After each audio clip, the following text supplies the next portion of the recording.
Hello বন্ধুরা, কেমন আছো সবাই? আজকে আমি জুরাসিক ওয়ার্ল্ড সিনেমার এক্সপ্লেইন করতে চলেছি।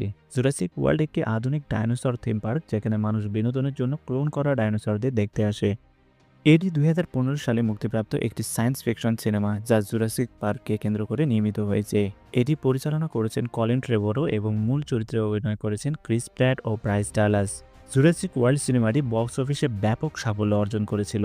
এই সিনেমাটি আধুনিক সিজিআই প্রযুক্তি ও দারুণ সব ভিজুয়াল ইফেক্টের জন্য বেশ প্রশংসিত হয়েছে। সিনেমাটি ভালো লাগলে অবশ্যই চ্যানেলটি সাবস্ক্রাইব করে পাশে থাকার অনুরোধ রইল। আন্টির কাছে পাঠিয়ে দেয়, আর তাদের আন্টি ছিল জুরাসিক ওয়ার্ল্ড নামের একটি পার্কের ম্যানেজার। আর এটা এমন একটা পার্ক যেটা জুরাসিক পার্ক ধ্বংস হওয়ার ২২ বছর পরে বানানো হয়। আর তাদের আন্টির নাম ছিল ক্লেয়ার।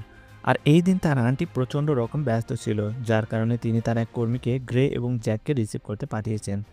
গ্রে এবং জ্যাক যখন তার আন্টির কাছে আসে, তখন তারা কাছ থেকে এত